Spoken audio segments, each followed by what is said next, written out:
이스라엘 자손은 여리고 성에서 큰 승리를 거두었습니다. 하나님의 전략과 이스라엘의 순종이 이루어낸 승리였죠. 여리고 성 전투는 계속 이어질 가나안 정복 전쟁 이후에 벌어질 모든 전투의 모범이 되었습니다. 이 모범을 따르기만 한다면 이스라엘은 이후에 있을 어떤 전투에서도 승리할 수 있을 겁니다. 여호수아 7장과 8장은요, 아이성 전투 이야기입니다. 화면에 보시면요, 이 아이성은 여리고에서 그리 멀지 않은 곳에 있었어요. 지도를 보여주세요. 자, 2절에 보면 아이는 베델 동쪽 베다웬 곁에 있었다. 이렇게 기록되어 있죠. 여호수아는 여리고에서 아이로 정탐꾼을 보냈어요. 그 정탐꾼들이 돌아와서 여호수아에게 보고를 합니다. 3절에 보니까 백성을 다 올라가게 하지 말고 2-3천 명만 올라가서 아이를 치게 하십시오. 그들은 소수입니다. 숫자가 그리 많지 않습니다.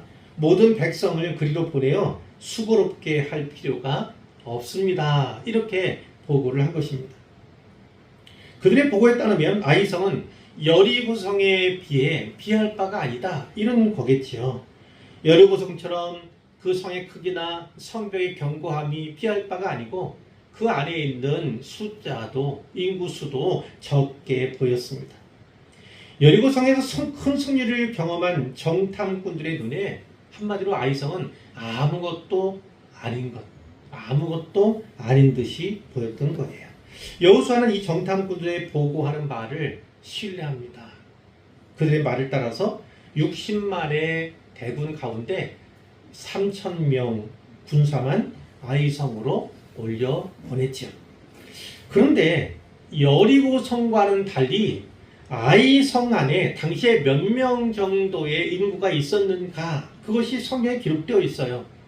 뒤에 8장 25절에 보시면 약 12,000명. 물론 이 12,000명이라는 숫자는 군사의 수가 아닙니다. 남녀노소 모두를 합한 숫자이죠. 그러면 그 가운데 아이성 병사들의 수는 얼마나 되었을까? 대략 진적해 보면 이스라엘의 군대 수와 거의 비슷한 수준이 아니었을까? 정탐꾼들이 오판을 했음을 우리가 알 수 있습니다. 성 안에서 수비하는 군사와 성 밖에서 공격하는 군사가 대등하려면요, 보통 성 밖의 군사의 수가 3배는 되어야 한다. 이렇게 알려져 있습니다. 그런데 3,000명이 올라갔으니 거의 1대1의 비율로 3,000명이 올라갔고, 또 돕는 또 사람들이, 그 인구들이 있잖아요. 그건 전혀 고려치 않고 올라가는 거죠. 그 결과는 어땠습니까? 당연히 패배했습니다. 이스라엘은 도망치기 바빴어요. 아이성의 군사들이 도주하는 이스라엘 병사를 뒤쫓았습니다. 성문 앞에서 스바림이라는 곳까지 쫓아가서 36명쯤 되는 이스라엘 병사들을 쳐서 죽였습니다.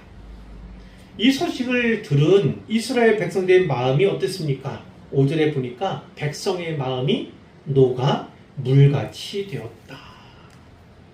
원문도 그러하지만 우리말 번역도 참 멋지게 번역된 것 같아요. 백성의 마음이 녹아 물같이 되었다. 마음이 녹는데 물같이 되려면 어느 정도였을까요? 어떤 상태였을까요? 근데 전에는 가나안의 거민들이, 여리고의 주민들이 이와 같은 마음 상태를 가졌었지요. 이스라엘 백성들이 몰려온다. 또 그들이 강을 건넜는데 그 범람기 요단 강을 마른 땅으로 건넜다. 하나님 여호와가 그들과 함께한다. 이런 소문이 나니까 사람들의 마음들이 다 이 물처럼 녹았어요. 근데 지금은 어떻겠습니까? 반대 상황이 되었어요. 오히려 이스라엘 백성들의, 이스라엘 자손들의 마음이 이와 같았다. 상황이 전혀 역전되고 말았음을 우리에게 보여줍니다. 자, 아이성 전투에서 패배했다. 이 소식을 들은 여호수아가 어떤 태도를 취합니까? 이스라엘의 장로들과 함께요. 어디로 갔습니까? 여호와의 궤 앞으로 갔습니다. 즉 하나님 여호와 앞으로 나가는 거예요. 거기서 어떤 행동을 취합니까? 옷을 찢습니다. 땅에 엎드린 채 머리에 티끌을 뒤집었습니다. 깊은 슬픔을 나타내는 표현이에요. 분노를 나타내는 그런 모습이죠. 그렇게 날이 저물도록 머무르던 여호수아가 탄식하면서 하나님 앞에 기도를 드립니다. 7절 말씀에 보니까 슬픕니다 주 여호와여, 어찌하여 이 백성을 인도하여 요단을 건너게 하셨습니까? 그렇게 건너게 하시더니 우리를 아모리 사람의 손에 넘겨 멸망시키려고 하십니까? 우리가 차라리 요단 저편에, 요단 서편에 만족히 여기며 그곳에 거주하였으면 좋을 뻔했습니다. 이렇게 얘기를 하죠. 주여, 이스라엘이 그의 원수 앞에서 돌아섰으니 내가 무슨 말을 하오리까? 이제 가나안 사람과 이 땅의 모든 사람들이 듣고 우리를 둘러싸고 우리 이름을 세상에서 끊을 텐데 주의 크신 이름을 위하여 어떻게 하시려 하십니까? 어떻게 하시려고 하십니까? 이렇게 기도를 드리는 거예요. 요단을 건너 약속의 땅으로 인도하시고는 이스라엘로 하여금 패하게 하신 이유가 대체 무엇이란 말입니까? 이렇게 하나님께 여쭌 거예요. 하나님께서 즉답을 하셨어요. 11절에 보니까 이런 말씀이 있네요. 자, 먼저 이스라엘 패배 이유 분명히 우리가 알 수가 있어요. 12절 끝부분에 나와 있는 것처럼 아이성 전투에, 그 전투에 패배한 이유는 뭐라고요? 아이성 전투에 하나님이 이스라엘과 함께 계시지 않으셨기 때문이다. 분명히 나와 있습니다. 그렇다면 하나님께서 이스라엘과 함께 계시지 않은 이유가 무엇인가? 이스라엘이 아이성에서 패배한 이유가 무엇인가? 이제 하나님 말씀을 들어보면 되겠죠. 11절, 12절 말씀에 보니까 이스라엘이 범죄했다. 나와의 언약을 어겼다. 내게 온전히 바친 물건을 가져가고 도둑질하고 속였다. 그들은 누굽니까? 시절의 그들은 이스라엘 자손들 말하는 거예요. 그들도 온전히 바친 것이 되었다. 범죄하였기 때문에, 하나님 백성이라 할지라도 범죄하였기 때문에, 하나님께 온전히 바쳐진 것을 훔치고 도둑질하였기 때문에, 자기 것을 취하였기 때문에 하나님께서 진노하신 거예요. 그래서 그 아이성 전투에 동행하지 않으셨어요. 사람의 눈에는 그것이 보이지 않았지만 하나님은 아이성으로 가지 않으셨습니다. 지난주에 살펴보았듯이 여리고성 전투는요, 헤렘이라고 하는 규칙이 선포된 전쟁이었습니다. 성 안에 있는 모든 것은 다 진멸되어야 했고요. 그리고 모든 재물은 다 하나님께 온전히 바쳐져야만 했다는 거예요. 그런데 여리고가 온전히 바쳐진 것이 된 것처럼 이제 이스라엘이 거꾸로 이스라엘이 하나님께 온전히 바쳐진 것이 될 위기에 봉착하게 되었음을 하나님이 분명히 말씀해 주시는 거죠. 여기서 한 가지 생각해 볼 게 있습니다. 1절 말씀에 보면 이스라엘 자손들이 온전히 바친 물건으로 말미암아 범죄하였으니 아간이 온전히 바친 물건을 가졌습니다. 여호와께서 이스라엘 자손들에게 진노하시니라. 이런 말씀이 있어요. 이 1절의 말씀은요, 여리고성 전투가 끝나고 아이성 전투가 시작되기 전의 상황을 담고 있는 말씀이에요. 이 1절 말씀을 통해서 두 가지 사실을 우리는 알 수가 있어요. 하나는 하나님은 아간의 범죄 사실을 알고 계셨어요. 그러나 이스라엘은 몰랐어요. 다른 하나는요. 여호와께서 이스라엘 자손들에게 진노하셨다는 사실이에요. 진노하셨어요. 근데 이스라엘은 알았습니까? 몰랐어요. 이스라엘은 이와 같은 상태에서 전투하러 아이성으로 올라갔던 것입니다. 어떻게 이런 일이 일어났습니까? 이스라엘이 여리고 전투의 승리, 큰 승리에 도취되어 있었기 때문이에요. 그 때문에 아간의 범죄의 사실도 몰랐고요. 하나님께서 함께 계시지 않는다는 사실도 알지를 못했던 거예요. 깨닫지를 못했던 거예요. 자, 또 이거죠. 이스라엘이 자기들의 힘을 신뢰하게 되었습니다. 신뢰하게 되었어요. 예를 든다면 이 정탐꾼, 여호수아가 보낸 정탐꾼들 보고를 보면 알지요. 다 올라갈 필요 없습니다. 그렇게 수고롭게 할 필요 없습니다. 2~3천 명이면 족합니다. 이런 보고죠. 자, 여호수아도 마찬가지였어요. 그래서 하나님께 여쭙지 않은 거예요. 여쭙지를 않은 것입니다. 여쭐 필요가 없다. 우린 당연히 승리할 거다. 이런 생각에 전혀 하나님께 여쭐 생각을 하지 않은 거예요. 아이성으로 올라가기 전에 만약 여호수아가 여호와께 미리 여쭈었다면 그러면 하나님의 뜻, 하나님의 마음을 알게 되었죠. 그렇게 하나님의 뜻과 마음을 분명히 알았다면 얼마나 좋았을까 이런 생각을 우리가 하게 되죠. 하나님은 이제 여호수아에게 해결책을 내주십니다. 13절부터 15절까지 말씀인데요. 이렇게 전하는 겁니다. 너희는 내일을 위하여 스스로 거룩하게 하라. 내일을 위하여 스스로 거룩하게 하라. 이런 명령이 있고 하나님께서 주신 말씀을 전해야 하는 거예요. 하나님은 어떤 말씀을 하셨습니까? 이스라엘아, 너희 가운데 온전히 바친 물건이 있나니. 누구에게 온전히 바친 거예요? 원래는 하나님께 온전히 바친 물건. 근데 그것이 어디에 있어요? 너희 가운데 있다. 너희가 그 온전히 바친 물건을 너희 가운데에서 제하기까지는 네 원수들 앞에 능히 맞서지 못하리라. 하나님께서 너희에게 승리를 주시지 않겠다. 내가 너희와 함께하지 않을 것이다. 분명히 말씀하시는 거예요. 내일 아침 너희는 너희 지파대로 가까이 나아오라. 그 가운데 뽑히는 지파 있을 거 아니에요. 그러면 그 지파에 속한 여러 족속이 앞으로 나오고 그 족속 가운데 또 가족들이 여럿 있는데 그 가운데 하나님께 뽑힌 제비 뽑기 아니면 제비 뽑기.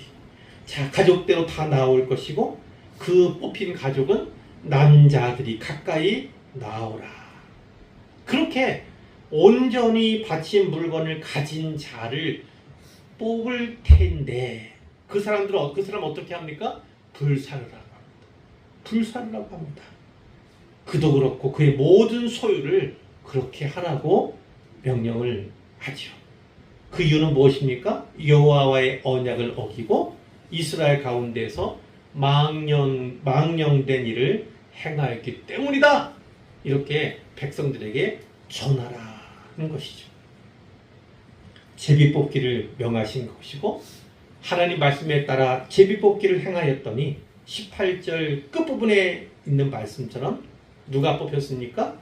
유다 지파 가운데 세라의 증손 삽디의 손자 갈미의 아들인 아간이라는 사람이 뽑히게 되었습니다. 여호수아가 아간에게 말합니다. 이스라엘 여호와 하나님 여호와께 영광을 돌려라. 그 앞에 자복하라. 하나도 숨기지 말고 낱낱이 고하라. 이렇게 얘기하죠.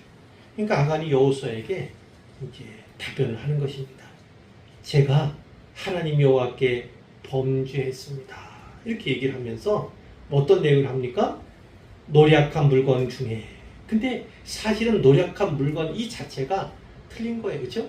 노량물이라고 할 수 없어요. 왜냐하면 그것은 다 하나님께 드린 바된 이미 드리기로 정해진 그런 것이기 때문에 자, 그 가운데서 신할산의 아름다운 외투 한 벌은 아주 극상품이에요. 고급입니다.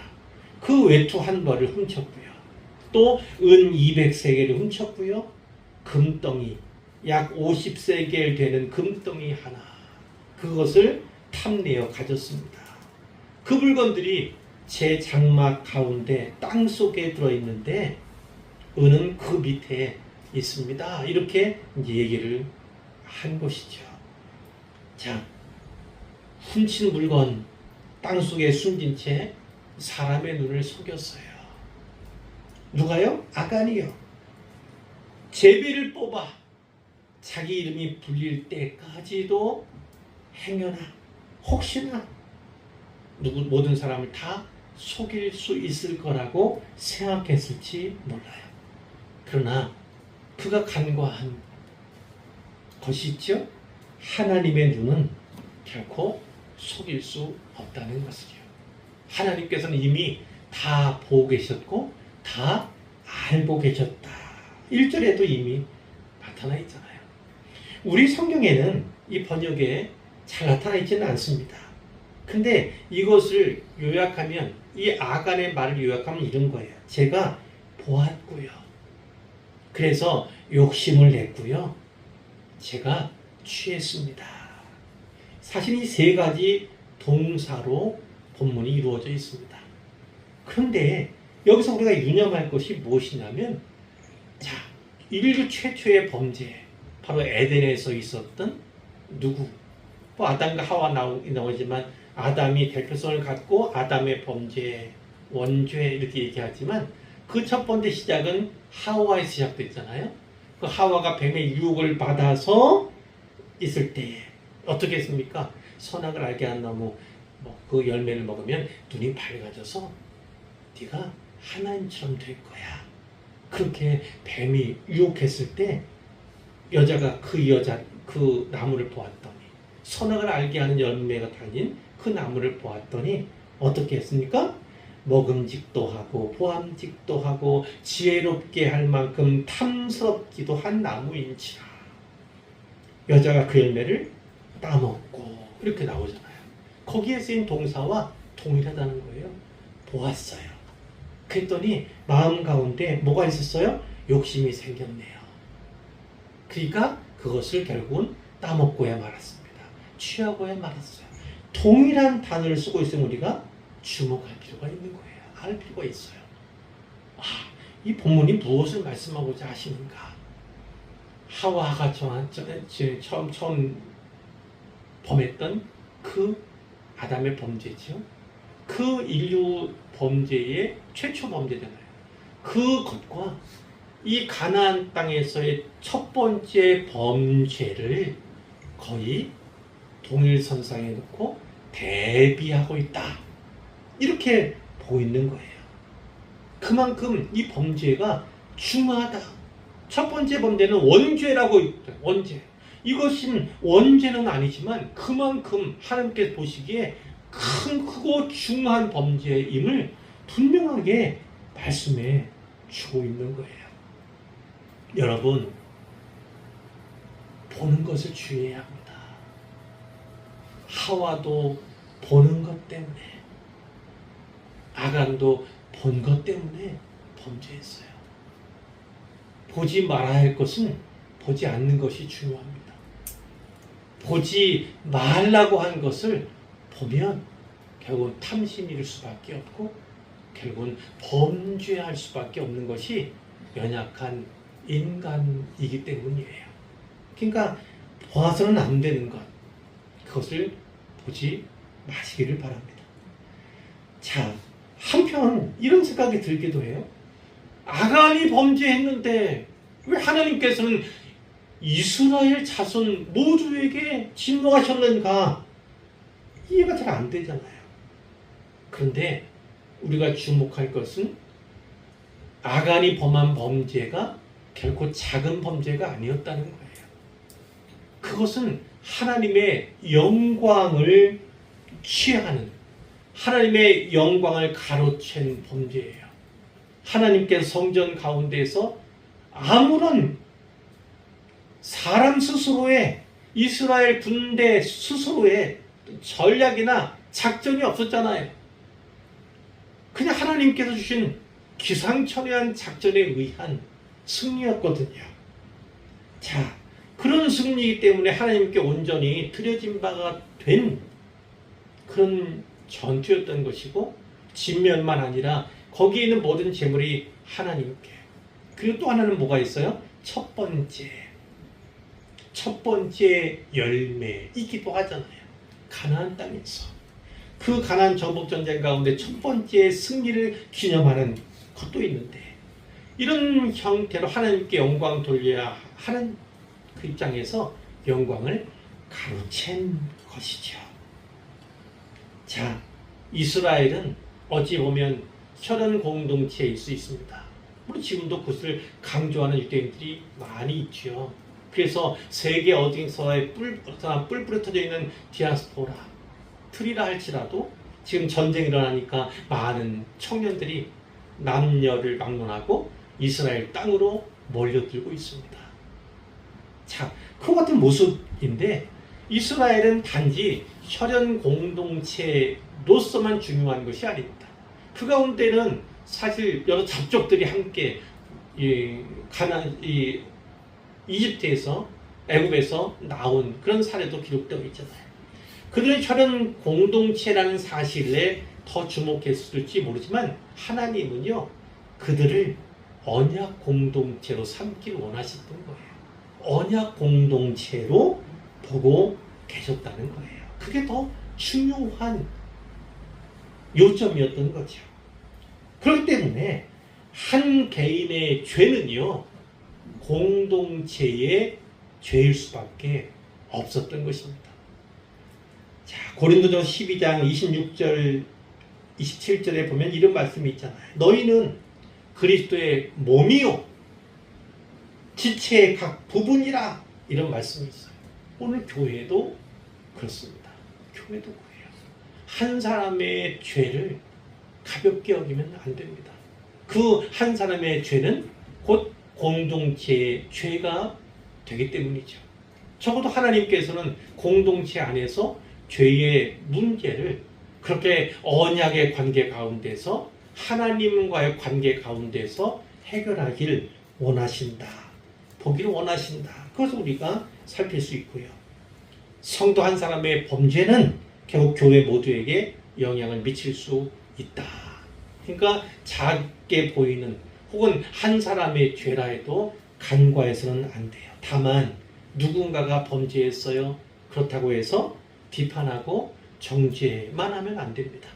그것을 통해서 다시금 회개하고 하나님께 나올 수 있도록, 그리고 다시금 또 북돋아 줄 수 있는, 다시 세울 수 있는, 그것이 바로 교회 공동체, 언약 공동체의 모습이어야 함을 성경이 내내 말씀해 주고 계신 거예요.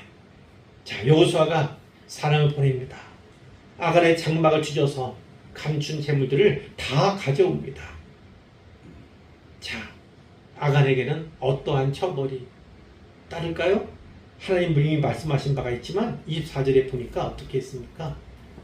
모든 사람이요, 이스라엘 모든 사람과 더불어 여호수아가 아간을 잡았습니다. 은과 외투와 금덩이 그가 훔친 거였죠. 그뿐만 아니라 그의 아들들, 그의 딸들, 소와 나귀와 양 같은 모든 가축들, 장막과 그에게 속한 모든 것을 다 이끌고 한 골짜기로 간 것입니다. 거기서 마지막으로 이렇게 얘기합니다. 네가 어찌하여 우리를 괴롭게 하였느냐? 여호와께서 오늘 너를 괴롭게 하시리라. 그러면서 온 이스라엘이 그를 어떻게 했습니까? 돌로 쳤습니다. 물건들도 돌로 치고 불살랐습니다. 그리고 그 위에 주검 위에 그 모든 물건들 위에 큰 돌 무더기를 쌓았습니다. 하나님의 진노가 그제서야 그치게 되었어요. 사람들은 그곳 이름을 뭐라고 붙이게 됐냐면 아골이라고 하는 이름을 골짜기에 붙였습니다. 그래서 우리가 가끔 듣는 아골 골짜기라는 이름으로 불려지게 된 거예요. 그 아골이라는 뜻은 괴로움이라는 뜻입니다. 괴로움이라는 의미를 갖고 있는 아골 골짜기, 그것이 이제 우리가 부르는 찬송가에도 이제 가사로 나와 있지요. 하나님께서는 아간의 죄를요 공개적으로 드러내시고 심판하셨습니다. 온 공동체로 하여금 그를 진멸하는데 동참하도록 하셨어요. 그만큼 죄가 얼마나 심각한 것인가에 대해서 분명한 하나님의 뜻과 의지를 나타내신 거죠.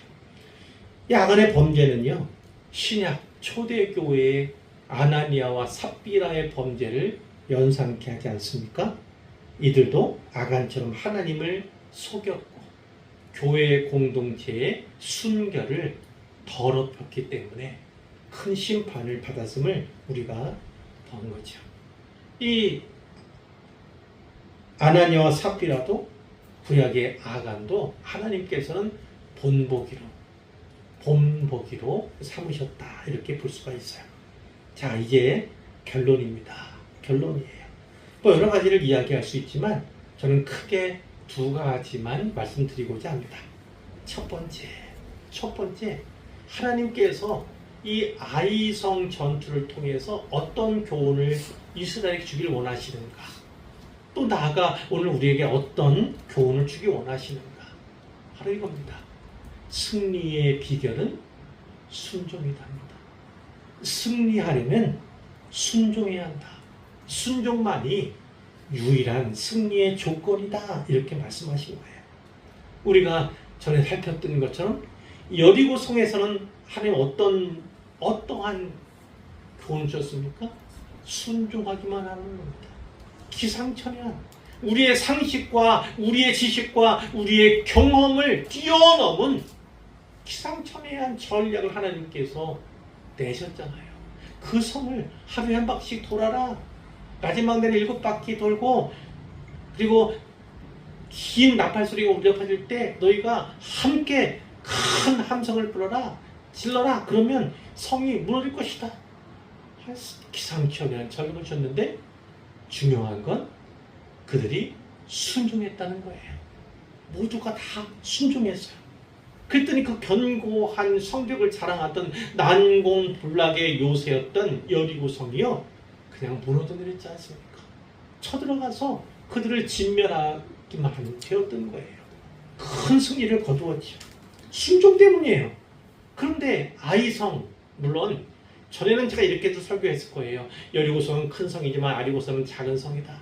그러나 고고학적인 발굴이나 그걸 보면 아이성도 아주 작은 성은 아니었음을, 또 12,000명이나 수용할 수 있는 성이면 규모가 꽤 있었을 것을 또 우리가 짐작도 할 수 있잖아요. 이런 성이에요. 그런데 어쨌든 간에 이 아이성에서는 왜 실패했습니까? 여러 가지 요인들이 있잖아요. 자만했어요. 여리고성의 승리에 또 취했어요. 그리고 여호수아도 하나님께 묻지를 않았어요. 여러 가지 이유를 말씀을 드리기가 했지만 하나님께서는 이 아이성의 실패를 통해서 무엇을 깨닫게 하십니까? 불순종은 곧 패배다. 이것을 깨닫게 하셨다는 거예요. 여리고성에서 어떻게 하면 승리할 수 있는지, 아이성에는 어떻게 하면 패배할 수 있는지, 이걸 하나님께서 분명히 교훈하기를 원하셨다. 그래서 우리는 볼 수가 있어요. 여러분, 순종만이 승리의 비결임을 꼭 기억하시기를 바랍니다. 말씀을 잘 듣고 삼가 듣고 말씀하시는 대로 순종하면 하나님께서 큰 복과 은혜를 주실 거예요. 인생을 승리자로 만들어 주실 겁니다. 신앙의 승자로 만들어 줄 겁니다. 꼭 말씀에 순종하시기를 바라요. 두 번째는 바로 아골골짜기에 관한 것입니다. 아골골짜기. 이 아골골짜기는 괴로움의 골짜기, 하나님의 진노의 흔적 아닙니까? 그 돌무더기를 보면서 사람들은 여기에서 아간이 범한 범죄, 하나님의 진노, 아이성의 패배, 이것을 이야기하게 될 거잖아요. 자, 그런데 이 아골골짜기에 대해서 새로운 해석을 낸 이가 있죠. 새로운 해석, 오늘날 신학자가 아닙니다. 누구였습니까? 바로 호세였습니다. 선지자 호세아가 2장 15절에서 바로 이것을 언급합니다. 아골골짜기. 짧게 거기만 읽어드리면, 아골골짜기로 소망의 문을 삼아 주리니. 아골골짜기로 소망의 문을 삼아 주리니. 누가요? 하나님이 그렇게 하실 거라는 거. 이 호세아가 아골골짜기에 대해 이야기하면서 하나님께서 장차 이루실 비전, 그것을 이야기하고 있는 거예요.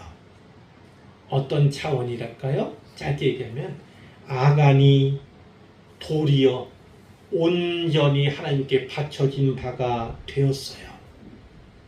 그 아간이 온전히 바쳐진 그때에 하나님께서는 맹렬한 진노를 거두셨습니다. 바로 이것이 힌트입니다. 훗날 하나님은 자기 아들 예수님을 어떻게 하셨습니까?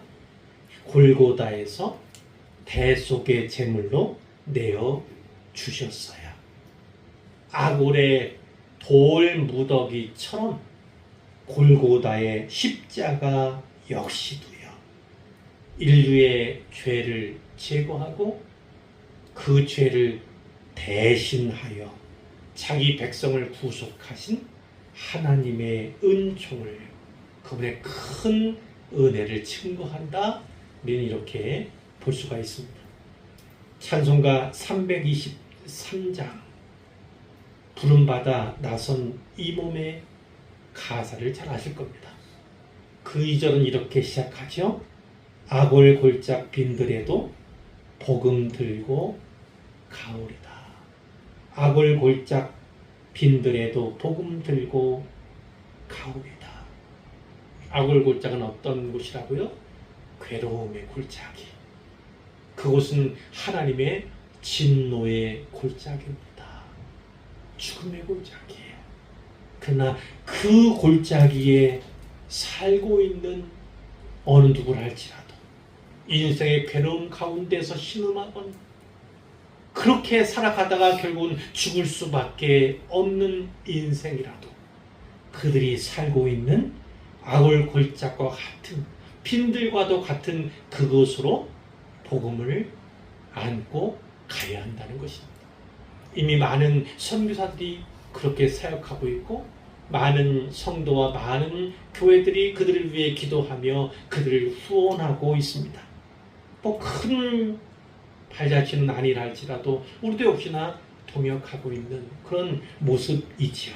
어쨌든 아골골짝 빈들에도 복음을 들고 가야 하는 것이, 복음이 전파되도록 또 힘쓰는 것이, 돕는 것이 바로 교회이며 또 신자인 우리들이 해야 할 일임을 기억하게 하는 대목입니다. 하나님께서 바로 그 아골골짜기로 소망의 문을 삼아 주신 하나님이심을 믿고, 소망의 골짜기로 만들기 위해서 골고다에서 십자가를 지신 주님을 기억하면서 이 본문을 대했으면 좋겠어요. 그런 의미에서 제가 권해드립니다. 저도 그러했는데 이 말씀을 듣고 돌아가셔서 호세아 2장 말씀, 가급적이면 1장부터 2장까지의 말씀을 다시 읽어보시기를 권해드립니다. 그러면 또 다른 은혜가 그 오래전에 북왕국의 선지자인 호세아가 하나님의 말씀 받아서 대언했던, 그리고 앞으로 하나님께서 어떻게 일하실지에 대해서 예표했던, 예고했던 그 말씀이 살아 움직이며 나에게 다가오시는 것을 경험하게 될 줄로 믿습니다.